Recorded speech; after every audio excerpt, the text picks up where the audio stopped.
Hello and welcome to another episode of the Lose Your Mind podcast with Alan and Kelly. How you doing, Kelly? Yeah, not so bad today. A bit warm as we've had this lovely weather this week. How are you doing? Same as you. We're in the midst of the heat wave here and sweltering away, but we're trying to get through it mindfully, aren't we? We are indeed, and enjoying it all the more for that. Absolutely. Enjoying every moment of it and accepting it. So today we're going to talk about another of our mindfulness attitudes, and that one is trust. So I'd just like to start by reading out a little quote from our legendary John Kabat-Zinn, who was instrumental in bringing these attitudes forward, of course. And you know that already if you've been listening to us. So here's what he says about trust. The feeling state of trust is important to cultivate in mindfulness practice. For if we do not trust in our ability to observe, to be open and attentive, to reflect upon experience, to grow and learn from observing and attending, to know something deeply, we will hardly persevere in cultivating any of these abilities, and so they will only wither or lie dormant. So pick the bones out of that one, Kelly. What's your take on trust? Well, I do always find these short pieces of information quite useful because it just opens up my mind really just to explore trust on different levels. I mean, ultimately we sort of place our trust in different things and different people, but the way that he discusses it there about us observing, it is important that we sort of take a look around and sort of tap into the things that we put our trust in. I mean, sometimes we might hold back from trusting certain things out of self-doubt and belief, and when we're sort of sitting mindfully or even in meditation, we're taking that step out, aren't we, to just sort of sit there and tap into your intuition, essentially. So by connecting with that, you do open yourself up to be more trusting to the things that are important, and then you get to see things in a better way. So I think that the attitude of trust is sort of fundamental in mindfulness, because if you're not able to trust at the very least yourself, how can you be open to this moment as it is? Because it's constantly clouded with doubt. So that's my take on what he said there.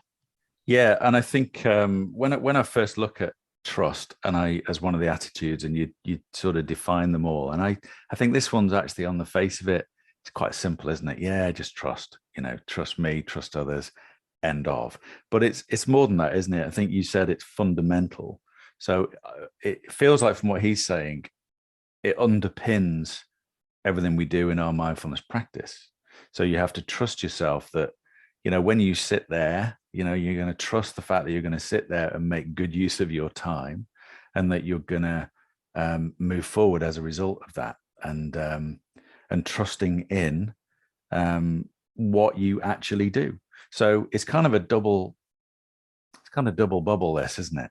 So you have to trust to be able to have a mindfulness practice, but then coming from that is another layer of trust, isn't it? So, trusting yourself, trusting others, like we always have to, and we don't even think about trusting others, right? So say somebody comes to fix your boiler, you trust that they know what they're doing. You don't even really think about it, and you don't even ask for their qualifications most of the time, do you? But you have to trust that they know what they're doing. They're not going to trash things. They're not going to steal anything from your house, or whatever. There's a lot of trust that is actually implicit in us that we don't even think about. And I think it's actually quite a nice thing to open up your awareness and think about it. Yeah, exactly. So we are trusting people all the time, aren't we?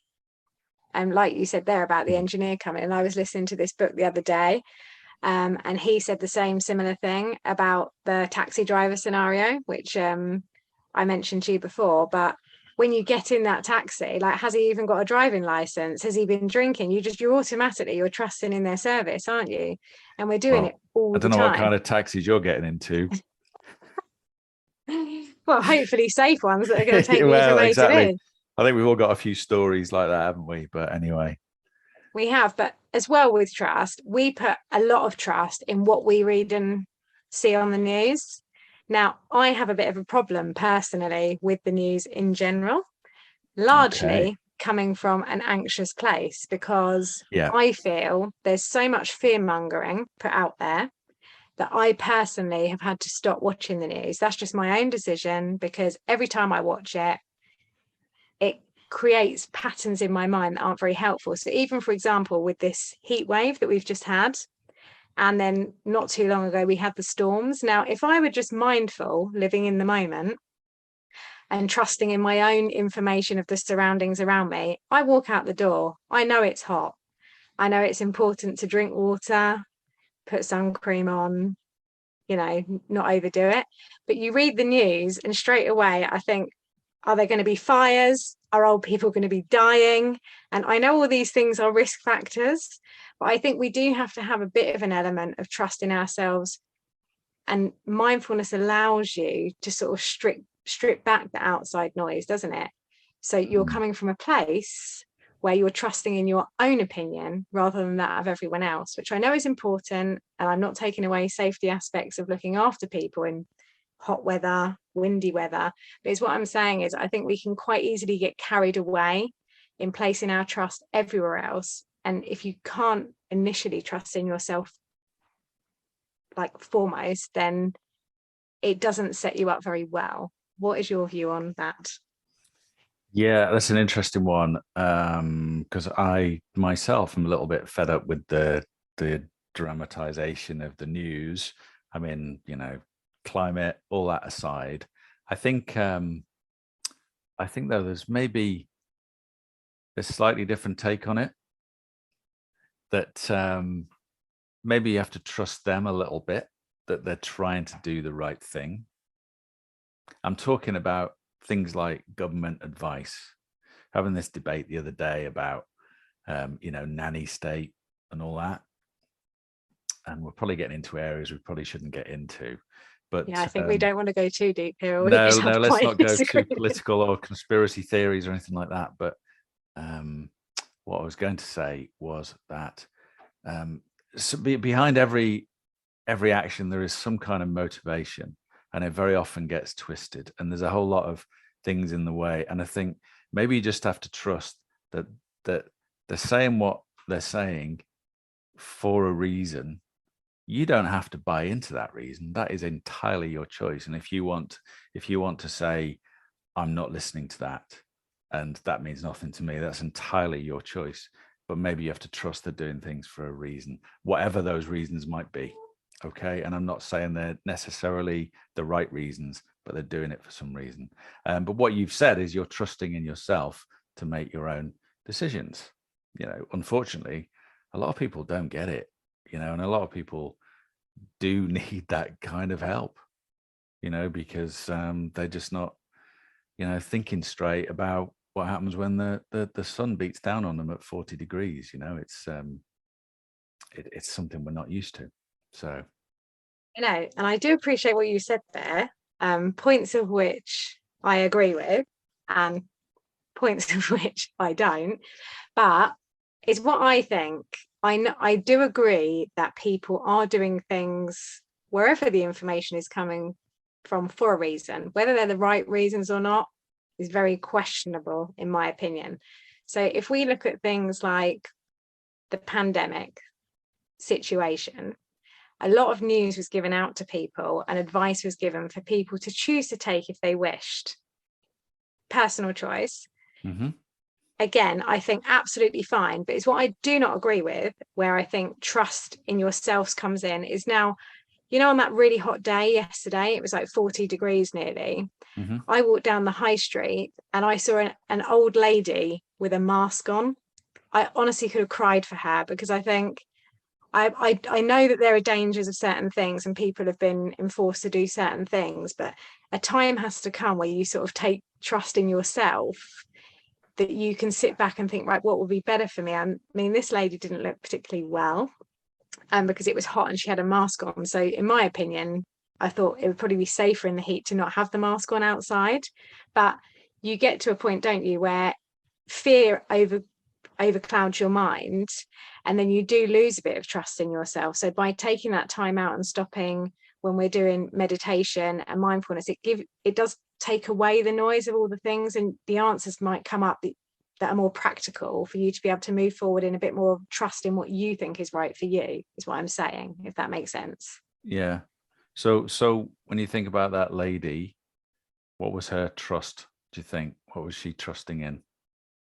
Well, I think, and I could be totally wrong because this is just coming from a place of judgment. I know we've spoken about non-judgment before, and well, it's like one of the attitudes that you know is important as well. But my initial thought was the lady's obviously still wearing the mask because she's fearful of becoming ill due to COVID. So her practicality is still, I'm going to wear my mask because that's where her trust is. Her trust is in the mask, essentially.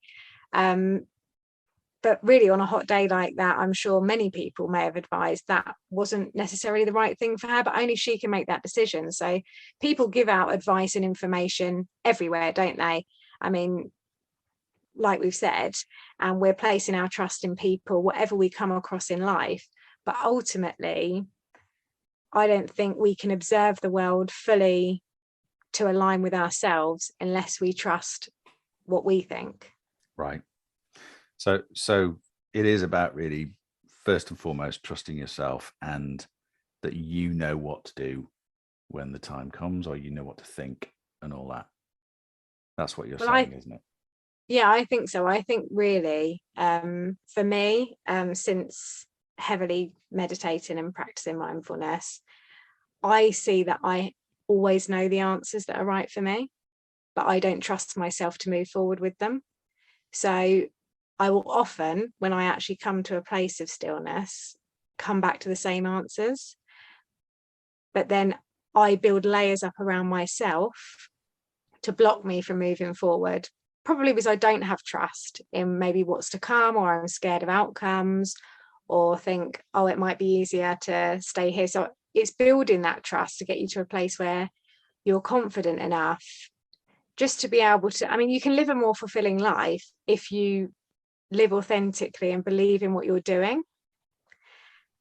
I know that there are certain things that we all have to do in life that we don't like or may not enjoy at times. And I'm not saying, live life freely with no responsibility or anything like that. But I just think it's so important to have trust in yourself, because you see children nowadays. I mean, I've got a young daughter, and bless her, she's so sweet, but I can see that she just doesn't trust herself or have that confidence in herself to do certain things because she's just worried about what's going on around her or information she's been told at school. And sometimes I think if she could just have that little bit of trust and belief in herself, she'd flourish. But it's those layers that I think it's important to work through, which is why I really think that meditation is so important for gaining that trust in yourself. Yeah. Yeah, I agree. So it's about that deeper layers, isn't it, that you need to unpeel or peel, even not unpeel. That would be the opposite of peeling. So so those deeper layers that you have to strip away, so that even though your first instinct might be to do something, what you're saying is that life gets in the way and there are just a whole lot of different filters and inputs that mean you end up doing something completely different. But if you can only just go back, strip it right back to the core, trust yourself, then that makes all the difference. And you'll be living true to yourself, which we think is the most important thing. I think so, because you have people in life that will say any time to you, oh, that wasn't very good, or oh, you did that, that's not great, oh, you're not very good at that, and then that stays with you, doesn't it? You're kind of, that one comment at some point in your life can stay with you, and then you've lost trust in yourself completely, and in turn you then don't want to put trust in others. So the whole thing is like a big circle. I mean, to trust people in general, I think the easy stages are things like contractors coming to your door to fix a boiler or getting in a taxi or whatever it may be, because it's kind of almost a dumb thing to just go ahead with that. But it can be so much more. And there are the 4 C's of trust. And what are they, Kelly? So the 4 elements that create trust: competence, caring, commitment, and consistency. So we trust people for different reasons. So like the contractor, you'd be trusting his competence, but then, like a partner, it might be consistency and things like that. And then, to feel love, you're trusting in like people like caring and commitment. There's all different ways that we build up trust, and in each person you're not going to find each element, but you trust them for different reasons, don't you? And some are easier to do than others, because if there's kind of like love involved and things like that, the trust element of what people say to you means more than to someone that might be walking down the street. So if I were to be insulted by someone that came into my office, for example, and said, "Oh, you're not very good at that," I might be able to brush it off quite easily because I haven't got a lot of trust in what they've said. Whereas if my dad were to say to me, "Oh, you're not very good at that," because I trust what he says and his opinion is of high value to me, I'd be deeply hurt by that. Right.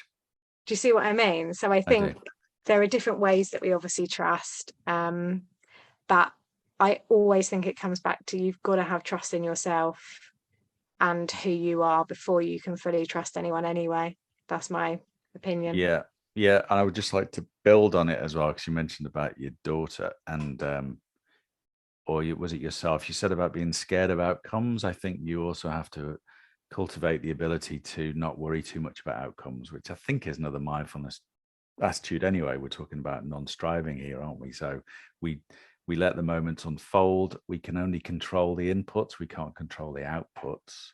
Life's too complicated for that, and there are too many layers in the way for us to be sure of what outcomes are going to be. So it's trusting that whatever you do will end up in the right outcome, actually, even though a lot of the time it isn't, and there's not a lot you can do about that. And that's where acceptance comes in. See how these all overlap? Isn't this fantastic? They do. And that is so true. I was speaking to a man when I went away with my friend not too long ago, and he said to me that all the most amazing things in life happen when you want them to happen and believe in them, but you don't know how you're going to get there.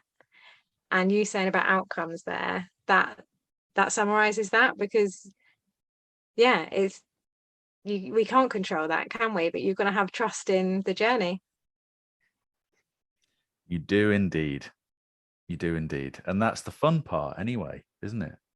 Yeah. Because that's actually life itself. We always think about getting to the end of the journey, but actually life is the journey. So, okay. So we're coming to the end. And as always, we like to give some kind of practical tips, don't we, as to how you can cultivate trust. So what's your best way of doing that, do you think? Well, I think, as I said, I think it's important that we trust in ourselves. And to do this, I think first and foremost, you need to kind of be comfortable in who you are. And to get to that point, I think being mindful and present and keep coming back to yourself and keep revisiting. Someone recently said to me, because I like to say that I overshare a lot of information, which is something that I do. Okay. And I've always seen it as that way, as oversharing and as like a criticism, because I don't really have a lot of, I suppose, trust in myself and what I say. But they said that that's kind of vulnerability, which made me look at it in a different light. And since then, I thought, well, maybe some of the things that, as I say, do overshare, I just need to have trust in myself that it's okay to just be who I am and not worry too much about what other people say about me. Because if I just trust and believe in myself, that's okay. And the place that I've got to building the confidence in myself is through meditating and mindfulness. Because if ever doubt creeps in, I will take a moment, stop. Writing is another great thing, because you can be mindful with that and you can express your feelings. So I would say, just to build your trust in yourself, just really give yourself some time, explore meditation if you feel comfortable to, or if not, just really try and be present for a bit, or just write down some thoughts that come to you, because it just helps build up who you are. And then when the trust is built in yourself, you gradually begin to trust just life in general, I would say. So hopefully that isn't too confusing. You can pick that apart if you want, Alan. That's my summary. I think you've nailed it. the only thing I wanted to say, because I think you said it all there, is this trust thing. It's about as you start to calm your agitation and anxiety, you'll start to naturally trust things more anyway. Because a lot of the lack of trust that we have is because there's a lot of noise around, a lot of agitation in your mind that just makes you think, well, why do I trust that? And it comes back to, as you said, just be with yourself, just be calmer, and you'll have a different perspective on things. And it doesn't mean that everything's going to work out fine, because life's not like that, but it means you're in a better place to be able to deal with it, which is, I think, what mindfulness is all about as well. So Exactly. Well, as John Kabat-Zinn says, you can't ride the waves, but you can learn to surf. and what a way to finish the podcast. So thank you, Kelly. Thank you, everybody, for listening. I hope you've enjoyed this episode of the Lose Your Mind podcast, and we'll see you next time for another one of the mindfulness attitudes. Thank you very much for listening. Thank you, Kelly. And thank you. See you again soon. See you soon. Bye. Bye.